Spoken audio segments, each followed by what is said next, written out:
Swayam Prabha. Digital India. Educated India.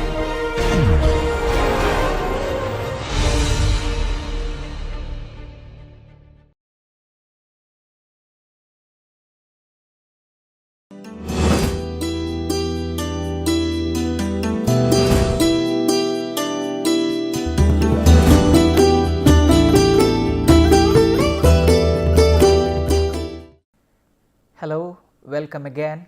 I'm sure you must have found the poem that I gave in the last class a remarkable, it must have given you an extraordinary experience, because the poem has the capacity to align us onto some extraordinary things, some eco-friendly things. That's the reason why I gave you that poem. Of course, when we give you these kind of poems as assignment, they serve not just one purpose, multiple purposes. Of course, the apparent reason was to make you identify the different figures of speech that you learnt in the class. But more than that, of course, if you read that particular poem, The Heart of the Tree, you would be coming face to face with a remarkable poem that has every ability to spark or ignite in us an immense love for nature. So that's the benefit of reading poetry, because we are in the presence of fire, a fire that's alive and kicking. So when you touch it, well, it has the capacity to burn us. When I say burn, not in a negative sense, it can destroy the impurities, and it can create us afresh. So in that sense, by reading poetry, we become twice born, because the first time we read it, it kills all the impurities in us, and therefore we are born again afresh, probably in the ideals that humanity needs to practice. You can call it, by reading literature, I become twice born. All right, in this class we are going to discuss, because it's a class or a week on poetry, we will have to cover different aspects of poetry, different movements of poetry, different sensibilities of poetry. That's the reason why we began this week with an active discussion of various elements of poetry, different figures of speech, that propel poetry, that act as a kind of a driving force behind poetry. In other words, like if you look at it as a kind of a metaphor, if you look at poetry, if you can compare poetry to an electronic gadget, these things act as a kind of a CPU. If you compare poetry to a system, a computer, probably various figures of speech can be it's the system that powers up the whole thing, right? So you can call it a CPU or something like that. So having understood various elements of poetry, now we move on to discussing poetry. Now, as part of that, we begin with an understanding of English poetry, British poetry written in Britain in English. So we have already discussed origins of poetry across the globe in one of the earlier classes. Okay.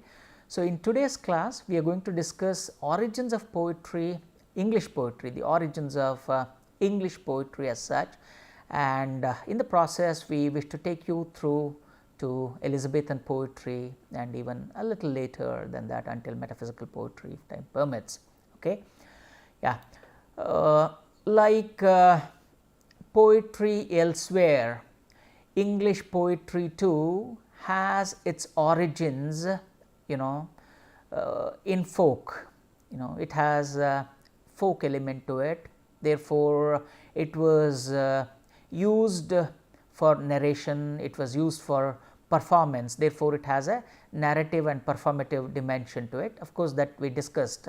Poetry across the globe during its initial phase, It was not meant to be written, it was meant to be narrated, it was meant to be performed, sung and all that. So, English poetry is no exception to that.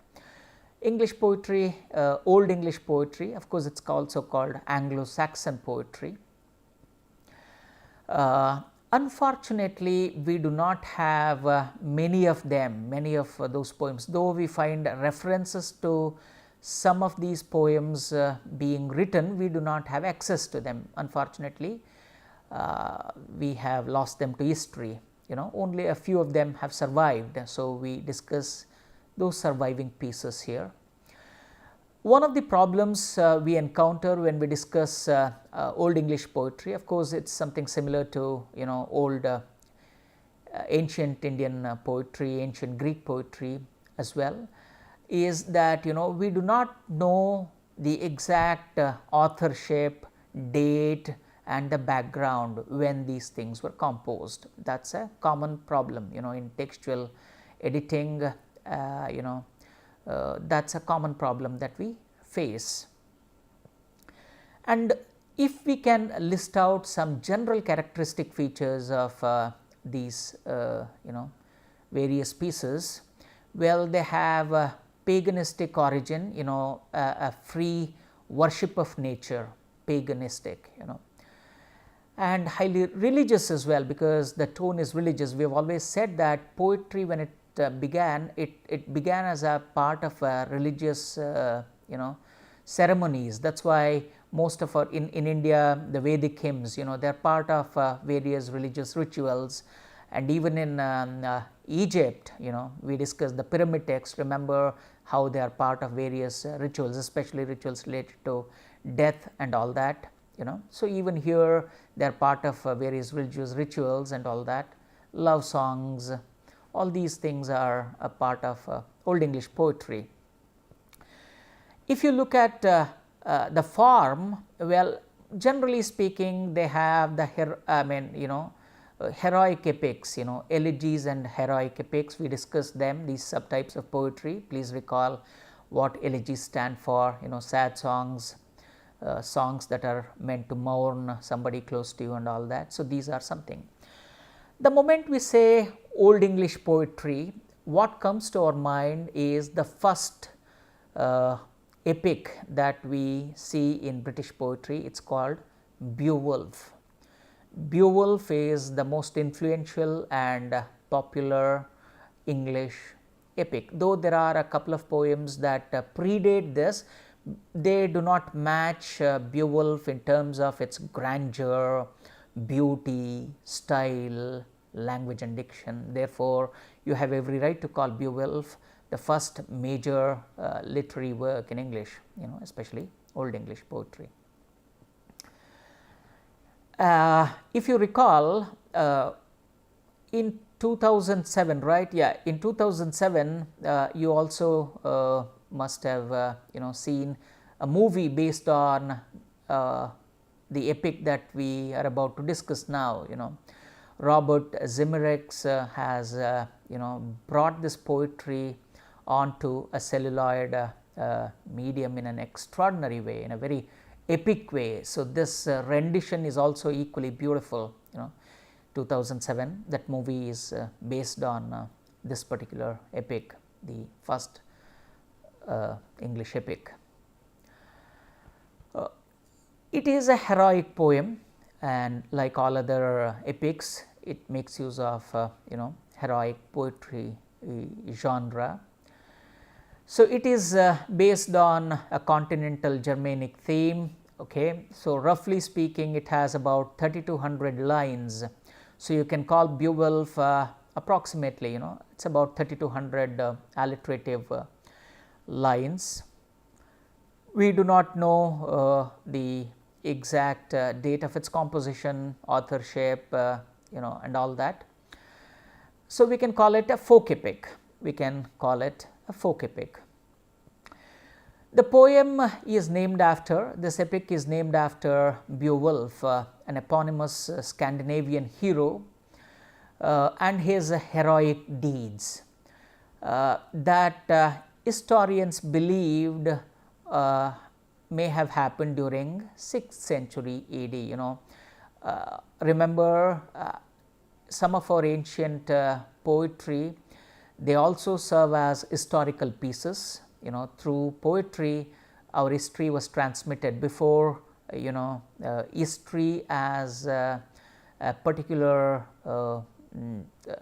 subject or discipline of knowledge began, we had poetry serving the purpose of that. Poetry almost doubled up as an historical work as well, to a certain extent, right. So, this is it. Generally speaking, the poem begins in Denmark, where Beowulf visits to support a king, the king of Danes, because his kingdom was troubled by a monster called Grendel and Grendel's mother, kind of dragons. So, Beowulf has been called in to help the king, and Beowulf successfully kills Grendel, and of course, later Grendel's mother vows to take revenge, and he has to encounter Grendel's mother as well. That too is a part of the epic. So, this is in a nutshell the heroic adventure of Beowulf and his encounter with Grendel and Grendel's mother. And later, of course, the epic goes on to recount how Beowulf himself becomes a king and the kind of problems he encounters, and later, while fighting with another dragon, he does not succeed in that, he dies. It's a kind of a tragic epic. So, this is Beowulf in a nutshell for you. From Beowulf, if we can come to the earliest known writers, these are some of the well known earliest writers we have in English poetry, Caedmon and Cynewulf.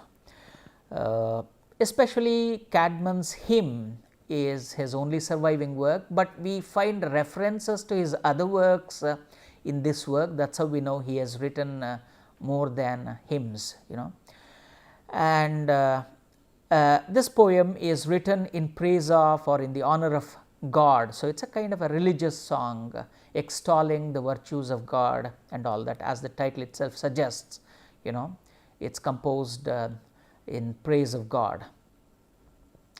Cynewulf is another poet, approximately, he seemed to be 9th century, 9th century. Religious poetry, again he is the author of religious poetry.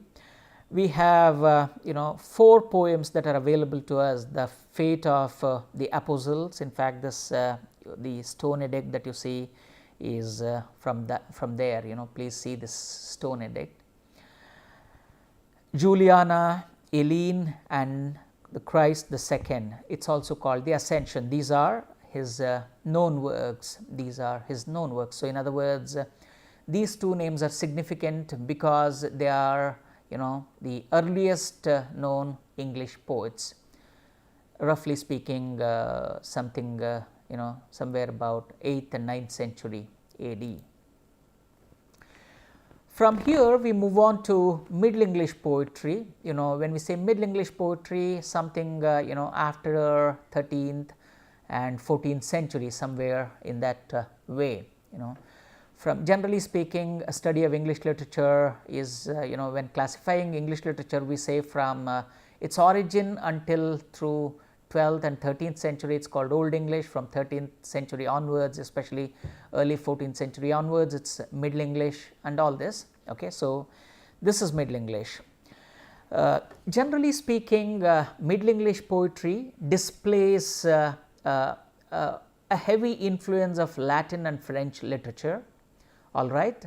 However, it has not given up the Middle English poetry has not altogether lost touch with the Old English poetry. We still find remnants of Old English poetry, maybe in structural terms, if not in thematic way, at least structurally speaking, because you come across the same alliterative verses, religious verses, composed in a particular style. Stylistically speaking, you find traces of the Old English poetry as well, but by then Latin and French literatures have begun casting their influence. So, you find a combination of all these influences when you come to the Middle English poetry.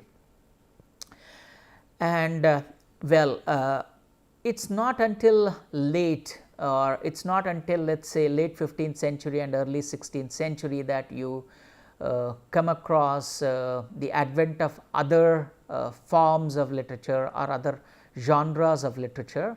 So, poetry is still the only preferred form of literature in the Middle English poetry as well.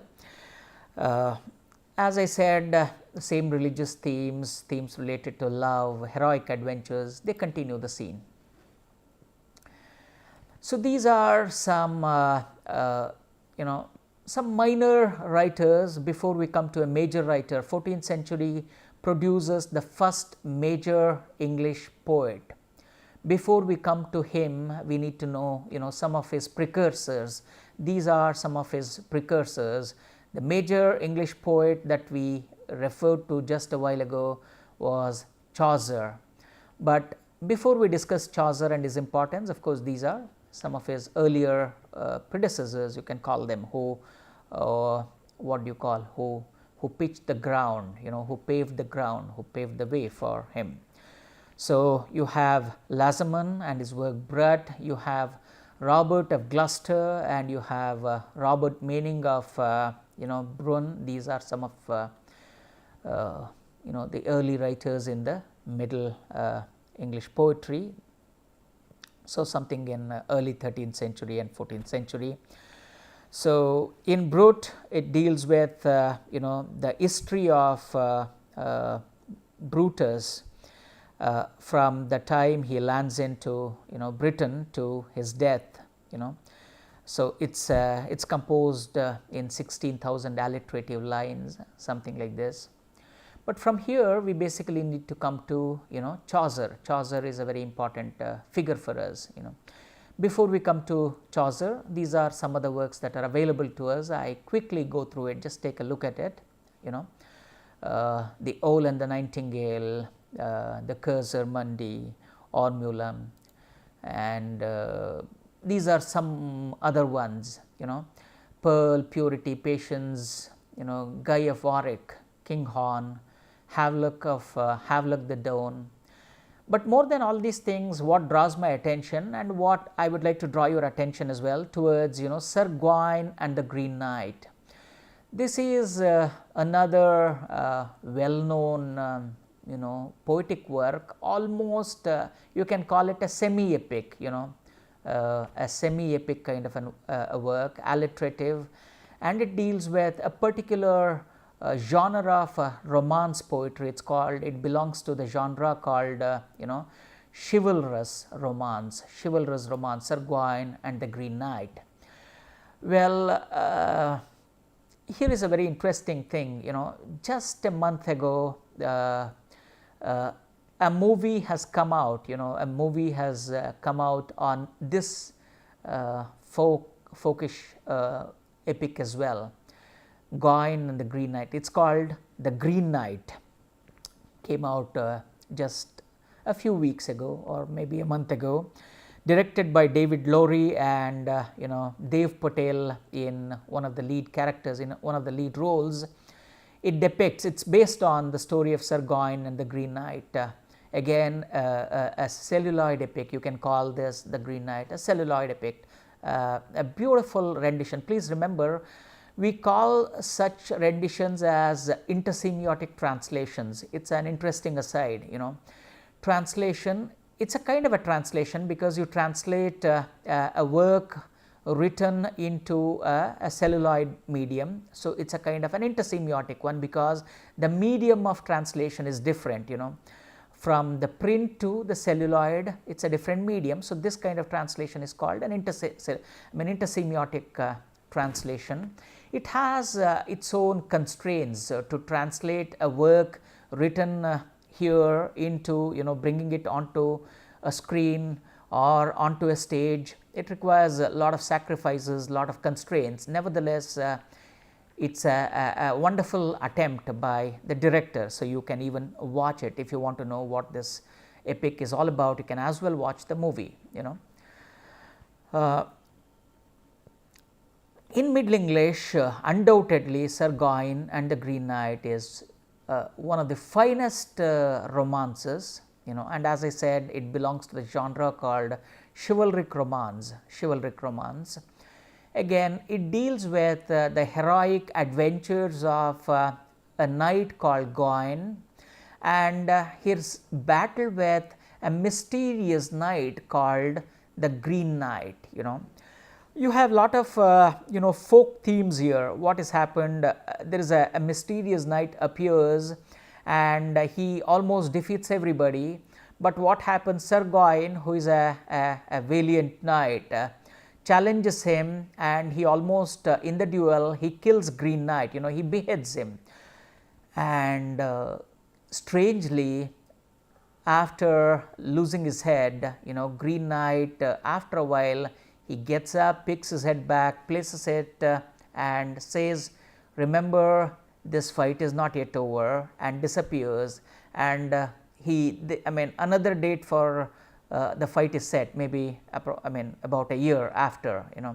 So, then Sir Gawain's, how does he tackle the Green Knight, how does he prepare, all these things forms, it forms the crux of this particular epic, you know, a very beautiful one. Of course, remember, when we are reading, if at all we attempt to read Old English poetry or Middle English poetry, we may come across, it may, even at structurally speaking, it may sound, it may look a little strange because you have lot many characters that you and I do not use in English today, you know. So, there is a presence of lot many characters. So, and even language is slightly, you know, removed. So, all these possibilities are there. So, nevertheless, that these are things that we have to keep in mind. Okay. From the Green Knight, we move on to Geoffrey Chaucer.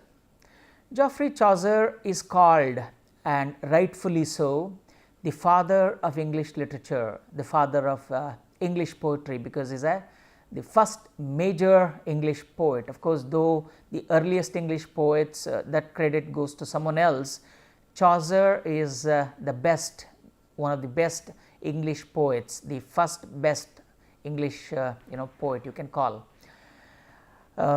Therefore, rightly he is called the father of English poetry. He has several works to his credit, but before we discuss, we need to know that his poems are divided into three stages: French, Italian and English. He was a scholar. In fact, he was a scholar, also worked in the court in some capacity, in some diplomatic capacity. Therefore, he was well versed with many languages. So, he has his writings in English as well. So, because of his sheer ability to use words, because of his narrative capabilities and the effortless ease with which he introduces humor, he stands out. Chaucer stands out as one of the preeminent poets in English poetry, and he also has to his credit, introduction of decasyllabic line from France to England, 10 syllables. Meter, rhyme and rhythm, again, they are too technical for us, and probably maybe we can discuss them in another course, but they are a part of, they are technical part of English literature, but for time being you can call it, he is credited to have brought in a decasyllabic line, a 10 syllable lines from France to England, because of course, because of his vast exposure to French literature as well. And again, the 7-line stanza with a rhyme scheme of A, B, A, B, B, C, C, a kind of A, B, A, B, B, C, C. A 7-line stanza is again attributed to Chaucer, and this particular rhyme scheme, when you use it, this particular rhyme scheme in your poetry, it's called a Chaucerian rhyme scheme, or you can even call it rhyme royal, rhyme royal. That's his contribution to English poetry as such. When it comes to his works, he has extraordinary works. In fact, all of them are available to us. Fortunately, we have them, and some of them are even available to us in modern English.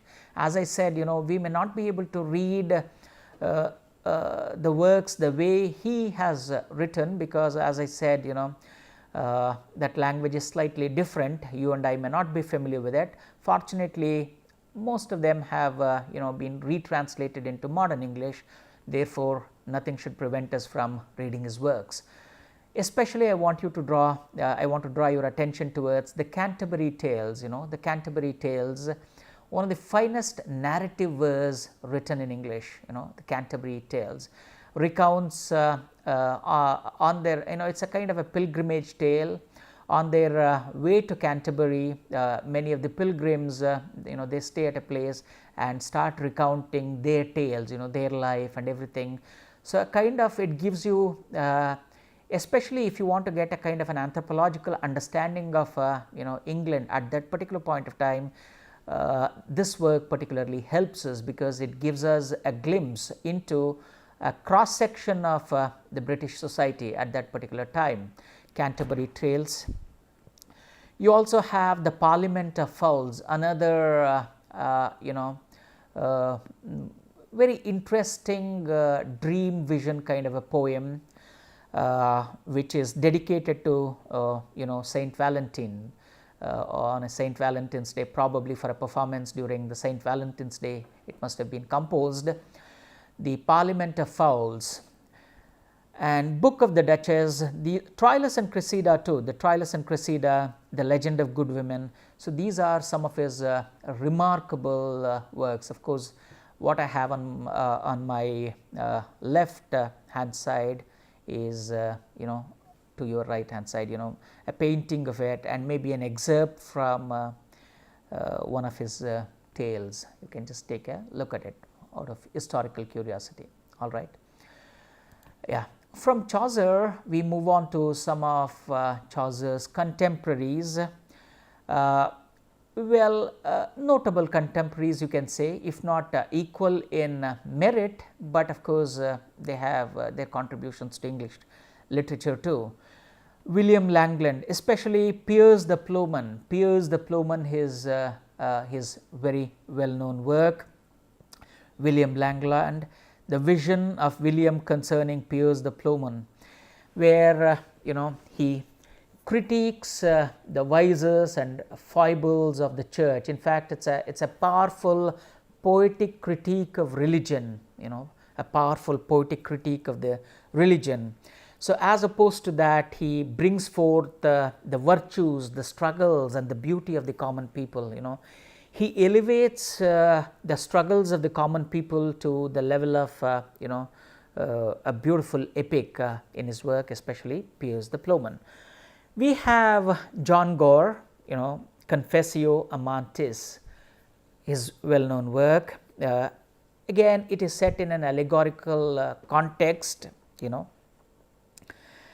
and it talks about the 7 deadly sins and illustrated by several anecdotes, a very, very interesting one as well. These are of course historically significant works, And you have John Berber. These are some of the well known contemporaries of Chaucer.